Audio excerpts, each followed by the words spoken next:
Ternyata Yesus pernah berkata ego eimi yang mengartikan bahwa dirinya adalah Tuhan. Misalnya dalam Yohanes 8 ayat 58 di mana frasa ego eimi diterjemahkan dalam bahasa Ibrani dengan frasa ani hayete yang dalam bahasa Indonesia artinya aku ada atau aku telah ada.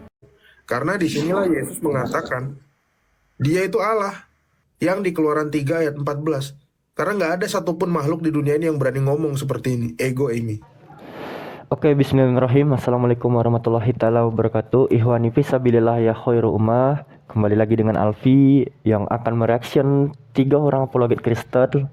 Yang pertama ada The Untold Bible, lalu Elia Moron, serta Metatron ya, Edwin Huta Barat.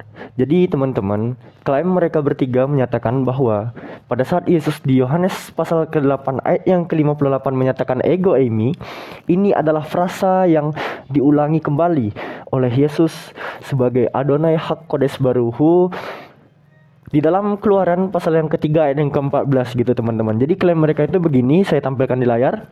Karena disinilah Yesus mengatakan dia itu Allah yang di Keluaran 3 ayat 14. Karena nggak ada satupun makhluk di dunia ini yang berani ngomong seperti ini, ego eimi.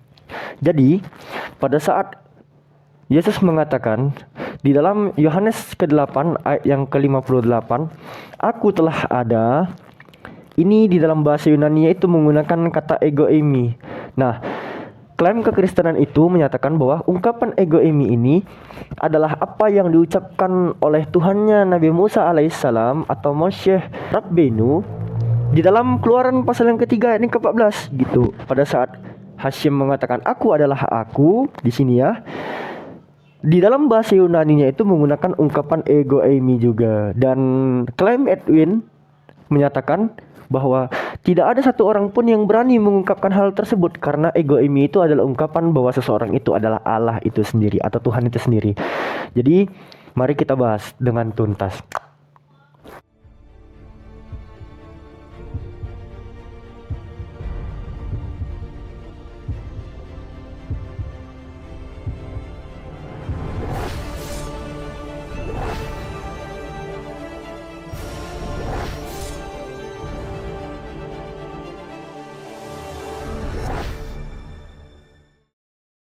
Yang pertama, pada saat Yesus menyatakan di dalam Yohanes pasal ke-8 ayat yang ke-58, kata Yesus kepada mereka, aku berkata kepadamu, sesungguhnya sebelum Abraham jadi, aku telah ada. Nah, kalimat aku telah ada itu diambil dari bahasa Yunani ego eimi. Lalu dikomparasikan oleh teman-teman kekristenan bahwasannya ungkapan ego eimi ini sebelum di perjanjian baru telah diungkapkan juga di dalam perjanjian lama oleh Tuhannya Nabi Musa.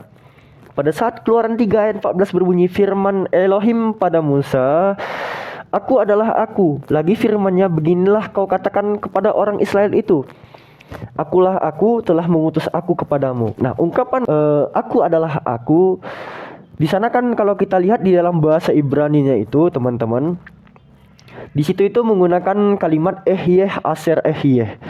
Jadi ini ya saya tunjukkan kalimat Ibraninya. Aku adalah aku di sini itu menggunakan kalimat ehyeh eser ehyeh. Jadi artinya itu aku yang ada gitu, aku yang eksis. Nah, lalu kalimat ini setelah diterjemahkan di dalam Septuaginta itu menggunakan kalimat ego eimi, dan diklaim oleh teman-teman kekristenan ungkapan ego eimi ini diulangi lagi oleh Yeshua HaMashiach gitu teman-teman ya, di dalam Yohanes pasal yang ke-8 ayat yang ke-58.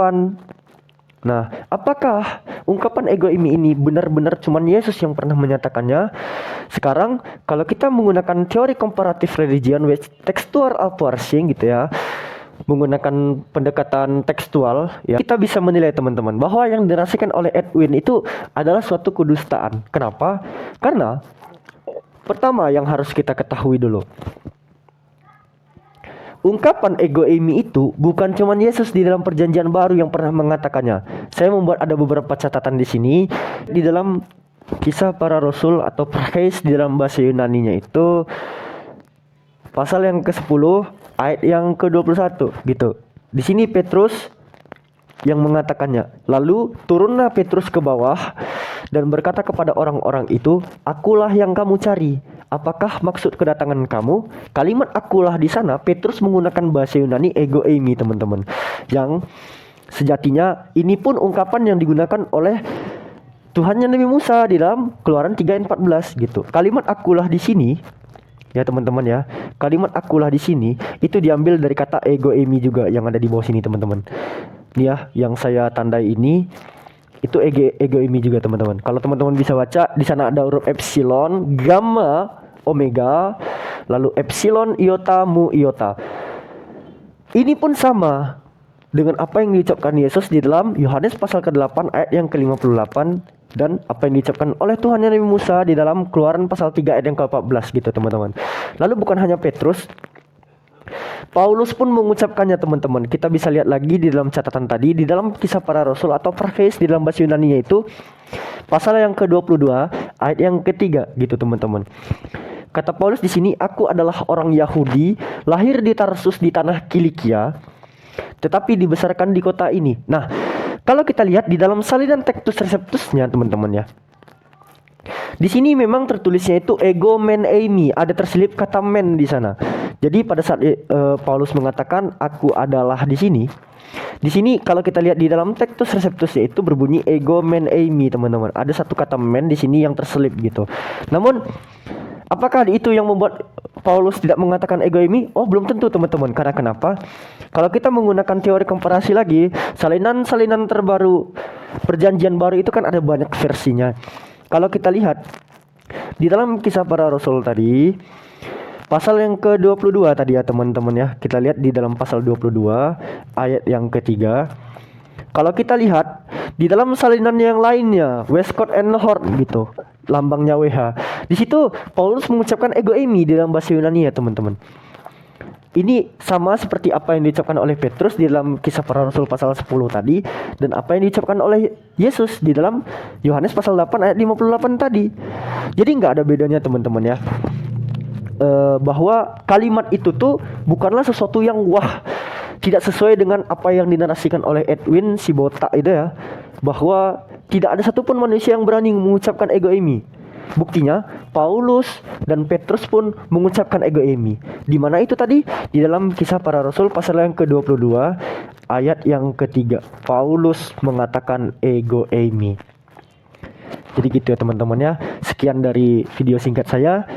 Beginilah cara membantah orang-orang yang hanya membodoh-bodohi jemaatnya melalui modal terjemahan dan pencocok logian tanpa menggunakan riset yang penuh gitu. Jadi sekian dulu dari Alfi. Mohon maaf apabila ada kata-kata dan ilmu yang salah dan pengucapan yang sedikit belibet. Mohon maaf, karena sejatinya kesempurnaannya milik Allah. Saya hanya makhluk dan memiliki kekurangan pula. Subhanakallahumma wa bihamdika asyhadu an la ilaha illa anta astaghfiruka wa atubu ilaik. Assalamualaikum warahmatullahi wabarakatuh.